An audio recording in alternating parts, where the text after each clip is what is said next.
যোৱাকালি যি মুষলধাৰ বৰষুণ যোৰাবাটত হৈছিলে তাৰ পৰিপ্ৰেক্ষিতত আজিও বৰ্তমান এই যান জঁটৰ সৃষ্টি হৈছে।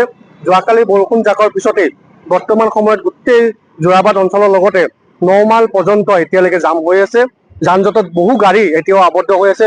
যোৱাকালি এই ঠাইডোখৰতে মোৰ সহযোগী দেখুৱাবলৈ জনাইছো, এই ঠাইডোখৰতে যোৱাকালি সন্ধিয়াৰ সময়ত লেণ্ডশ্লাইড হৈছিলে।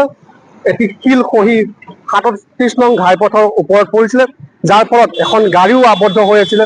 বৰ্তমান সময়ত দেখিবলৈ পাইছো যে যোৰাবাটৰ পৰা প্ৰায় 9 মাইল খানাপাৰালৈকে এতিয়াও বহুতো গাড়ী যান জঁটত আবদ্ধ হৈ আছে। লগতে উজনিৰ পৰা যিসমূহ গাড়ী এতিয়া গুৱাহাটী অভিমুখে আহি আছে, তেওঁলোকে প্ৰায় সংখ্যক গাড়ীয়ে যোৰাবাটত আবদ্ধ হৈ পৰিছে।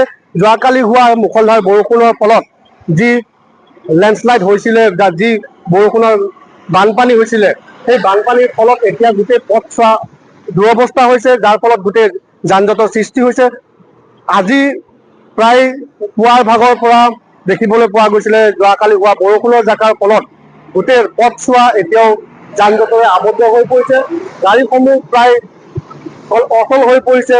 আৰু মোৰ সহযোগীক দেখুৱাবলৈ যে কি ধৰণে যোৰাবাটৰ যি পথছোৱা আছে, সেই পথছোৱাত এতিয়াও বহুসমূহ গাড়ী আবদ্ধ হৈ আছে, যান জঁটত ফচি আছে।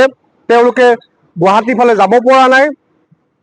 বৰ্তমান সময়লৈকে প্ৰশাসন হওক বা দুৰ্যোগ ব্যৱস্থাপনা হওক বা NHI হওক, তাৰে কোনো ধৰণৰ ব্যৱস্থা গ্ৰহণ কৰা হোৱা নাই।